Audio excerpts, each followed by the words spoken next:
ಕೃಷ್ಣರಾಜನಗರ ತಾಲೂಕಿನ ಹೊಸರಾರ ಗ್ರಾಮದಲ್ಲಿ ರಾತ್ರಿ ಬಸವೇಶ್ವರ ಮತ್ತೆ ಗ್ರಾಮ ದೇವತೆಯನ್ನ ಉತ್ಸವ ಮಾಡುವಂತ ಸಂದರ್ಭದಲ್ಲಿ ದಲಿತ ಸಮುದಾಯದ ಬೀದಿಗಳಿಗೆ ದೇವರ ಪ್ರವೇಶವನ್ನ ನಿರ್ಬಂಧ ಮಾಡಲಾಗಿದೆ ಅಂತ ಹೇಳಿ ದಲಿತ ಸಮುದಾಯದ ಯುವಕರು ಮತ್ತು ಮುಖಂಡರು ರಾತ್ರಿ ದಿಢೀರನೆ ಪ್ರತಿಭಟನೆಯನ್ನ ಏರ್ಪಾಡು ಮಾಡ್ಕೊಂಡಿದ್ರು. ಈ ಸಂದರ್ಭದಲ್ಲಿ ನಿನ್ನೆ ನಡೆದಿರುವಂತಹ ಘಟನೆ ಏನಾದ್ರು ಅಂತ ಕೇಳೋದಕ್ಕೆ ಗ್ರಾಮಸ್ಥರು ನಮ್ಮ ಜೊತೆಗಿದ್ದಾರೆ. ಸರ್ ನಮಸ್ತೆ. ನನ್ನ ಹೆಸರು ಮಂಜುನಾಥ್ ಅಂತ ಹೇಳ್ಬಿಟ್ಟು. ಸೊ ಇವರು ಈ ಹಬ್ಬ ಆಚರಣೆ ಮಾಡಿ 22, 23 ವರ್ಷದ ಹತ್ತತ್ರ ಆಯ್ತು. ನಮ್ಮ SC/ST ಜನಾಂಗದ ಒಬ್ಬ ವ್ಯಕ್ತಿ ಸತ್ತೋದಾಗ ಈ ಹಬ್ಬ ಸ್ಟಾಪ್ ಆಗಿತ್ತು. ಅಂದ್ರೆ ನಿಲ್ಸಿದ್ರು. ಸೊ ಈಗ 48 ದಿವಸಗಳ ಕಾಲದಿಂದ ನಡೀತಾ ಇದೆ ಇದು. ದೇವ್ರ ಮೆರವಣಿಗೆ ಅಂತ ಲಾಸ್ಟ್ ಮೂಮೆಂಟ್ ಅಲ್ಲಿ ಲಾಸ್ಟ್ ಡೇ ಮಾಡ್ತಿರ್ಬೇಕಾದ್ರೆ ಇವರು ಇಡೀ ಬೀದಿ ಮೆರವಣಿಗೆ ಮಾಡ್ಕೊಂಡು ಬಂದಿದ್ದಾರೆ. ಸೊ ನಮ್ಮ ದಲಿತರು ನಮ್ಮ ದಲಿತರು ಇರೋ ಬೀದಿಲಿ ಕಾಲೋನಿ ಬೀದಿಗೆ ಬರಲ್ಲ ಅಂತ ಹೇಳ್ಬಿಟ್ಟು ಎಲ್ಲಾ ಬೀದಿಗೂ ಹೋಗೋ ದೇವ್ರು ನಮಗ್ ದೇವ್ರಿಲ್ವಾ? ತಮಟೆ ಬಡಿಯಕ್ ನಾವು ಬೇಕು. ಸೊ ನಮ್ ಬೀದಿಗೆ ಏನಕ್ಕೆ ಬರಲ್ಲ? ಇಡೀ ಬೀದಿಗೆ ಬರೋದ್ ಬೇಡಿ, ಇಲ್ಲಿ ಹುಚ್ಚಮ್ಮ ತಾಯಿ ದೇವಸ್ಥಾನ ಅಂತ ಐತೆ, ಅಲ್ಲಿಗೆ ಬಂದು ಇವ್ರು ಹಣ್ಣು ಕಾಯಿ ಮಾಡಿಸ್ಕೊಂಡು ಹೋಗಕ್ಕೇನು? ನಿಮ್ ಬೀದಿಗೆ ಬರೋದಿಲ್ಲ ಅಂತ ಹೇಳ್ಬಿಟ್ಟು ಇವರು ಆ 2 ದೇವ್ರು ಬತ್ತು, ಬಸವೇಶ್ವರ ಸ್ವಾಮಿ ಮತ್ತೆ ಪಳ್ಳದಮ್ಮ ಅಂತ ಹೇಳ್ಬಿಟ್ಟು. ಸೊ ಒಂದು ದೇವತೆನ ಮುಜರಾಯಿ ಇಲಾಖೆಗೆ ಸೇರಿರೋಂಥ ದೇವಸ್ಥಾನನ ಬೀದಿಲೇ ಇರಿಸ್ಬಿಟ್ಟು ಪಡ್ಲದಮ್ಮನ ದೇವಸ್ಥಾನ ಮುಜರಾಯಿ ಇಲಾಖೆಗೆ ಸೇರಿಲ್ಲ ಅಂತ ಹೇಳ್ಬಿಟ್ಟು ತಗೊಂಡೋಗಿ ಅವ್ರ ದೇವಸ್ಥಾನಕ್ಕೆ ಇಟ್ಕೊಂಡ್ರು. ಸೊ ಇದೇ ಕಾರಣದಿಂದ ನಮ್ಮ ದಲಿತ ಜನಾಂಗ ಇದ್ದೀವಿ, ದೇವಸ್ಥಾನದ ಹತ್ರ ಬಂದು ಬರೀ ಹಣ್ಣು ಕಾಯಿ ಮಾಡಿಸ್ಕೊಂಡು ಹೋಗೋಕ್ಕೆ ದೇವ್ರು ಯಾಕೆ ಕರ್ಕೊಬರಲ್ಲ ಅನ್ನೋ ಒಂದು ಉದ್ದೇಶದಿಂದ ನಿನ್ನೆ ಪ್ರತಿಭಟನೆ ಮಾಡಿ ಪೊಲೀಸ್ ಅವರೆಲ್ಲರನ್ನು ಕರೆಸಿ ನಾವು ಒಂದು ಅರ್ಥಪಡಿಸ್ಕೊತಾ ಇದೀವಿ. ಈಗ ನಿನ್ನೆ ನಡೆದಂತ ಒಂದು ಉತ್ಸವಕ್ಕೆ ಪ್ರತಿ ಒಂದು ಸಮುದಾಯ ಇನ್ಕ್ಲೂಡಿಂಗ್ ದಲಿತ ಸಮುದಾಯ ಸೇರಿ ಎಲ್ಲರೂ ಕೂಡ ಗ್ರಾಮದಲ್ಲಿ ಒರಿಯನ್ನು ಒಂದು ಕೊಟ್ಟಿದ್ರಿ. 500 ರೂಪಾಯಿ ಒರಿ ಎತ್ಕೊಂಡಿದ್ದಾರೆ ಸರ್. ನಮ್ಮೆಲ್ಲರೂ ಎಲ್ಲ ಪ್ರತಿಯೊಬ್ರು ನಮ್ಮ ದಲಿತ ಸಮುದಾಯ ಏನೈತೆ ಪ್ರತಿಯೊಂದು ಮನೆಯಲ್ಲೂ ಕೂಡ 500 ರೂಪಾಯಿ ಒರಿ ಎತ್ಕೊಂಡಿದ್ದಾರೆ.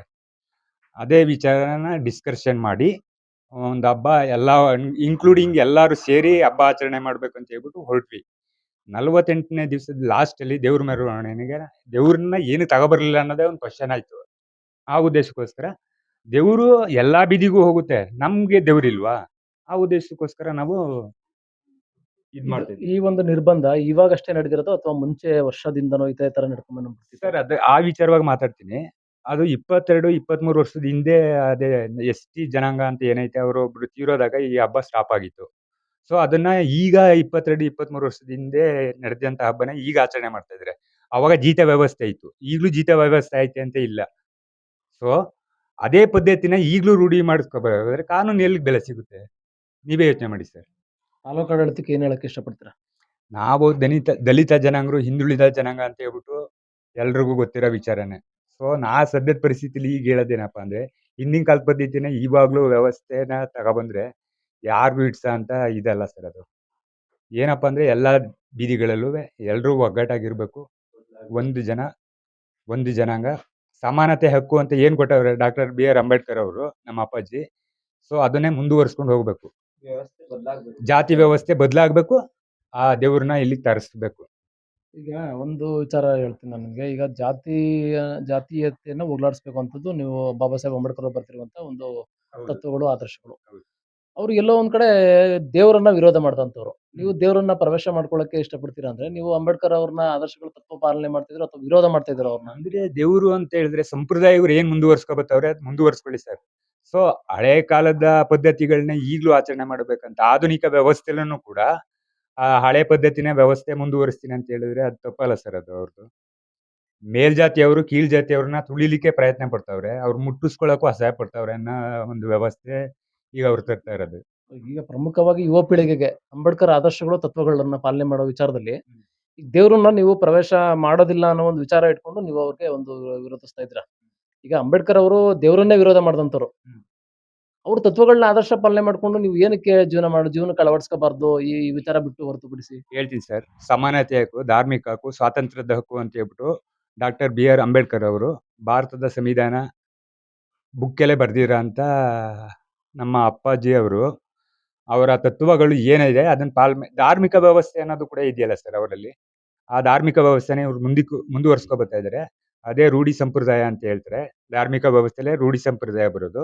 ಸೊ ಆ ವ್ಯವಸ್ಥೆನ ಮುಂದುವರ್ಸ್ಕೊಂಡು ಹೋಗ್ಬೇಕಾದ್ರೆ ಎಲ್ಲ ಒಗ್ಗಟ್ಟಾಗಿರ್ಬೇಕು, ಎಲ್ಲಾರನ್ನೂ ಸಮಾನತೆ ದೃಷ್ಟಿಲೇ ಕಾಣ್ಬೇಕು, ಜಾತಿ ವ್ಯವಸ್ಥೆ ತಲುಗಬೇಕು.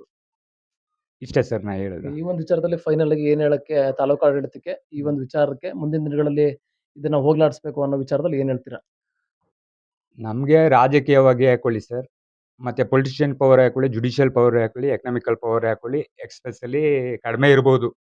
ಸೊ, ತಿಳಿದವರು, ತಿಳಿದಿರೋರು ಯಾರ್ಗೆ ಏನ್ ಬುದ್ಧಿವಾದ ಹೇಳ್ಬೇಕೋ ಆ ಥರ ಹೇಳ್ಕೊಂಡು, ನಮ್ಮ ಬೀದಿಗೆ ಆ ದೇವ್ರನ್ನ ತರೋಂಥ ವ್ಯವಸ್ಥೆ ಮಾಡ್ಕೊಡ್ಲಿ ಮುಂದಿನ ದಿವ್ಸನಾರು ಹಾಕೊಳ್ಳಿ. ಯುವ ಪೀಳಿಗೆ ಇನ್ನೂ ಮುಂದುವರಿಯೋದು. ಇದು 5 ವರ್ಷಕ್ಕೊಂದ್ಸಲ ಆಚರಿಸೋಂಥ ಹಬ್ಬ. ಅದೇ ಆ ವ್ಯಕ್ತಿ ತೀರೋದ್ರು ಅಂತ ಹೇಳಿದ್ನಲ್ಲ, ನಾಯಕ ಜನಾಂಗದವ್ರು. ಸೊ, ಅವಾಗ ಸ್ಟಾಪ್ ಆಗಿದ್ದು ಅಂತ ಹಬ್ಬನ ಇನ್ನು 5 ವರ್ಷಕ್ಕೊಂದ್ಸಲ ಮಾಡ್ತಾರೆ ಅನ್ಕೊಳ್ಳಿ. ಮುಂದಿನ ಮಕ್ಳುಗಳ್ಗಾರು ಅನುಕೂಲ ಆಗ್ಲಿ ಅನ್ನೋ ಒಂದು ವ್ಯವಸ್ಥೆನ ರೂಢಿ ಮಾಡ್ಕೊಡ್ಲಿ ಅಂತ ಕೇಳ್ತೀನಿ ಸರ್ ಅಷ್ಟೇ. ಓಕೆ. ಇದಿಷ್ಟು ಗ್ರಾಮಸ್ಥರ ಒಂದು ಹೇಳಿಕೆ ಆಗಿರುತ್ತೆ. ಮುಂದಿನ ದಿನಗಳಲ್ಲಿ ಈ ಒಂದು ಅನಿಷ್ಟ ಒಂದು ಪದ್ಧತಿಯನ್ನ ಹೋಗಲಾಡಿಸ್ಬೇಕು. ತಾಲೂಕು ಆಡಳಿತ ಇದ್ರ ಬಗ್ಗೆ ಎಚ್ಚೆತ್ಕೊಂಡು ನಮ್ಮ ಗ್ರಾಮಕ್ಕೆ ದೇವರನ್ನ ಪ್ರವೇಶ ಮಾಡ್ಬೇಕು ಅಂತಕ್ಕಂಥದ್ದು ಗ್ರಾಮಸ್ಥರ ಹೇಳಿಕೆ ಆಗಿದೆ.